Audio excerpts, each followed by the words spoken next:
koy gis pourquoi ils n'ont pas rectifié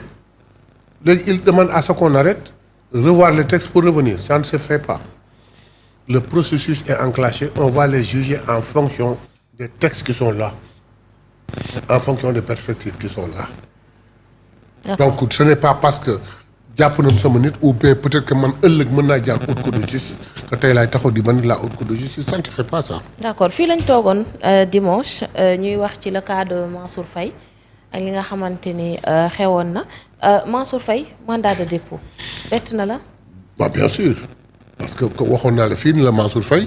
man nag nit boo waxee sama wax ak sa assurance dama lay gëm. man la gëm naa Mansour Faye li mu wax kenn du gis benn 15 bu ma luubal.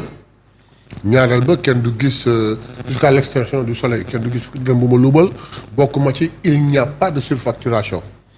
alors que surfacturation la nga koy toppee man gëm naa ko léegi nag li ma koy suggérer mooy du ñun la koy wax du presse bi la koy wax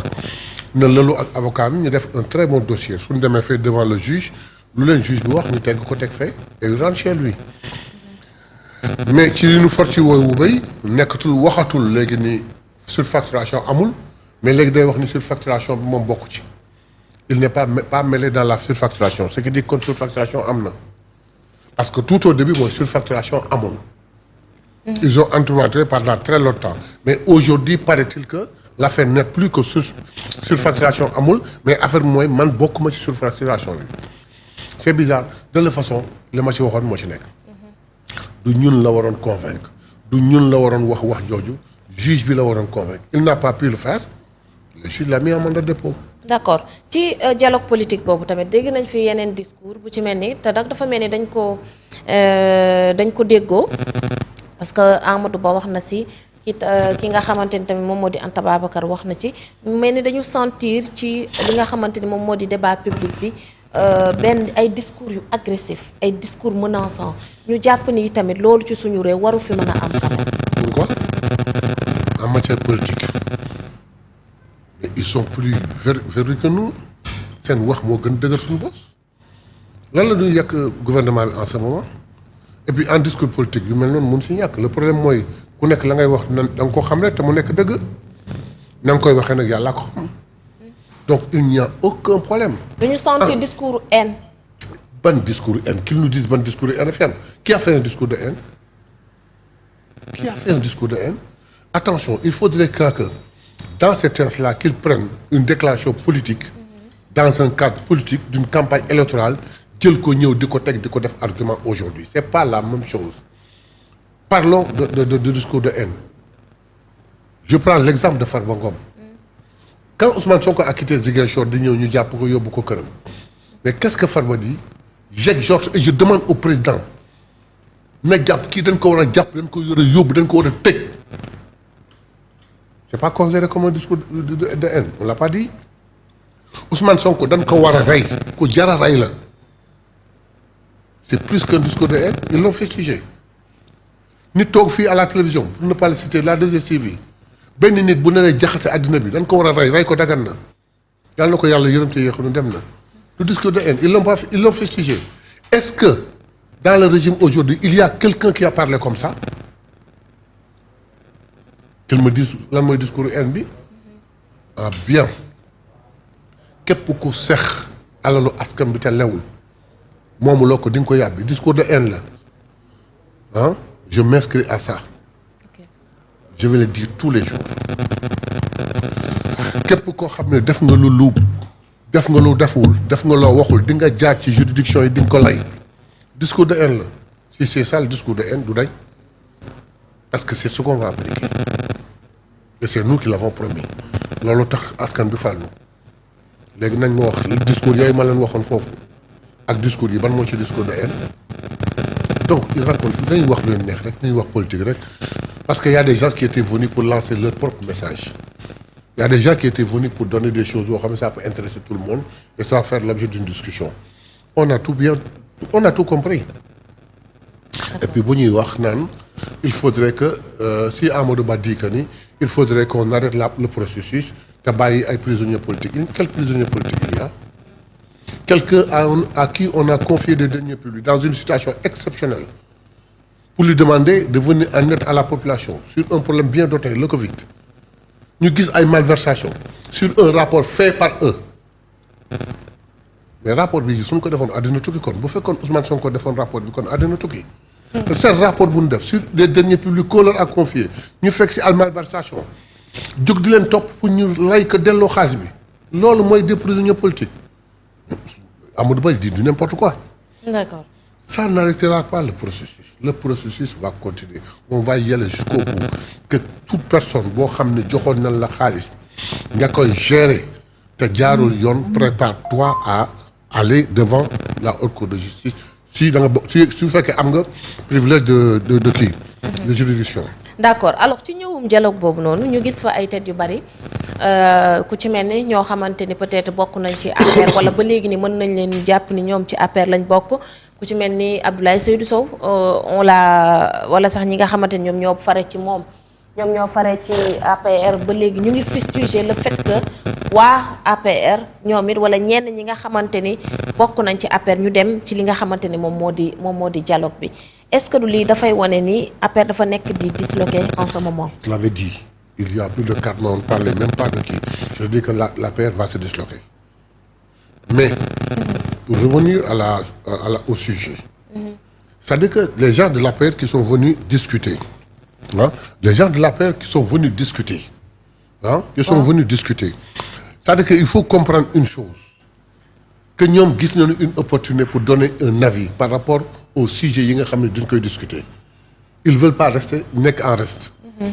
bon il est bien vrai que moi j'avais dit ici waxoon naa ko fii que APR seen ñàkku ñëw mën naa ko comprendre parce que mbir da nga koy tal ñoom seen biir soit ñii est-ce que juróomi ponkal yi nga xam ni ñii ñu ngi takk bracelet ñii ñu ngi si may nañ leen liberté provisoire ñii ñu ngi nekk ci mandat de dépôt est-ce que foofu la yem est-ce que amul ñu ci war a topp ka ca war a topp am na leneen lu mu tal lu dul di ñëw naan day dialoguer donc je comprends mais képp koo xam ni yow toog nga ni on discute de l'avenir du Sénégal on discute du processus électoral on discute du processus politique on discute de beaucoup de choses te am naa ci xalaat nga ñëw def nga lu rafet mais bu ñu ñëwul woon aussi on les aurait compris contrairement aux autres léegi nag li ci am ba des mooy ñi ngi waxtaan loo xam ne ça va rester dans l'histoire du Sénégal maa ngi koy répéter encore lu daan am bu njëkk situation am na je veux faire passer quelque chose ma woote benn dialogue la ma soxla ma ëmb ko ci biir yeneen point dugal ko ci biir mais point boobu rek ma ci intéressé woon bu ñu demee ba dialogue ba def ay arrêté ba génn si del si ma seppi li ma ci soxla woon exécuté li ci def ma bàyyi on l'a vu ba ci dialogue bi mujj bi ça c'est un deuxièmement problème am na jaaxle naa xamatuma fu ma jëm j'ai les mains liées ma ne kaay la ñuy dialogue pour apaiser la tension sociale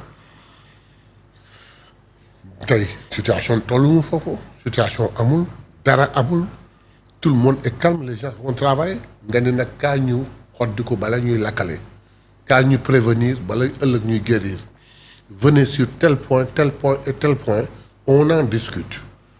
su fekkee lii ma joxe am na ku ci gis dara amandel au cas contraire proposel ñu def ko je donne un exemple très simple ou bien 2 exemples benn bi le problème du parrainage waaw beaucoup se sont plaints que on les a éliminés par le parrainage ils s'en plaignent duñ ci waxtaane seet nu ngi koy defee deuxièmement tu élimines un candidat sérieux sur le parrainage pour cause de doublon alors que les textes avaient dit que ni képp koo xam ne parrainé nga nii parrainé waat beneen nit juste day dal ci kaw mos nañ ko appliquer non deuxièmement on parle du leader de l'opposition du chef de l'opposition kan la fu muy jógee fan la nga koy jëlee élection présidentielle fan la nga koy jëlee élection législative selon moi pourquoi un chef de l'opposition on est dans un régime présidentiel lu mu koy doyee et puis il sera le chef de qui il sera quelqu'un sur boo xam ne toute l'opposition va tirer sur lui indi na fa ay problème ensuite on va leur donner des moyens pourquoi on lui donne des moyens uniquement pour qu'il s'oppose pour yow jaru ko daal dans un régime présidentiel waaw ñu ñëw voter maag yow fal nit ba pare jël ay moyens jox ko nit ni que demal opposé wu ci kaw dans un régime présidentiel ça ne se fait pas dans un régime parlementaire oui ok donc pour man selon moi déjà su fekkoon dem naa dialogue bi ça damay demander ñu tànn ko sa gannaaw keneen am na beneen idée keneen ba am na beneen ça c'est deux choses la troisième chose La troisième chose, durant les élections législatives yi passées. waaw on leur a demandé de faire benn fiche unique xam nga. benn bulletin unique. ils ont refusé. te defaroon bulletin unique nous aurait permis d'économiser 7 milliards. mais est-ce que cela devrait toujours continuer? non. c'est des choses boo xam ne ko war discuter. donc dialogue bi dafa ñëw à son heure mënoon nañ sax xaar ba déwén. mais décidé na ko def ren ji ñu def ko ren ji. ils sont venus discutons de la chose. mais je n'y vais pas pour faire passer mon message. je ne vais pas passer pour me faire connaître ah bu boobaa on va réfléchir au président de la République que opposition bi nga xam ne mu ngi doon nelaw tey may ngeen leen plateau bu nu waxtaanee. tey honorable jàpp nga ni avec ça ak ni situation bi di demee nii jàpp nga ni APR est-ce que dina mën taxawaat comme ni mu ki yoon par pare le fait que déjà ay leaders yu bëri gisatuñ leen fa. non xam nga lu tax ma waxoon avant lii yëpp ni APR day disloqué wu. loo xam ne xaalis moo ko taxawal bu ca xaalis amatul du yomb. la coalition Benno Bokk Yaakaar survivre na 12 ans mais xaalis ko téye woon. xaalis amatul disloqué na. l'APR li ci ëpp xaalis ko téye woon qu'on le dise la vérité xaalis amatul mais jaaratul na mu doon jaaree. léegi chacun se sent libre. dafa am nu mu daan demee yaa daan def lépp yaa moom lépp yaay def yépp. loo wax ñu def tey jii nag moomatoo lépp defatoo lépp te joxewoo lépp. donc man damay wax sama xalaat. c'est la situation qui se passe aujourd'hui. ensuite ce n'est pas parce que bokk naa APR. ensuite c'est l'APR qui avait déclaré que ils étaient prêts pour dialoguer. avant même qu'on entame la procédure. est-ce que c'était pas pour nous pousser à dire comme ils sont prêts pour dialoguer donc nañu suspendre procédure bi ba dialoguer ba pare. est-ce que c'était simplement pas pour nous faire comprendre que ni arrêté leen procédure bi le temps ñu dialoguer ba pare. mais le législatif day def liggéeyam le judiciaire def liggéeyam l'exécutif def liggéeyam le dialogue c'est l'exécutif le judiciaire di àggale processus am. mais nag ñaar ñi jonkoo ñii ni mënuñ ñëw ñii ñëw donc il n'y a aucun problème. d'accord ci waa APR googu noonu wala sax balaa ñuy dugg ci mbir moomu am na wala sax taxawal nañ fi contre dialogue gis nañ moom Bougane Gueye Dany def nañ ci contre dialogue ko tudd nañ fi ay chiffres ay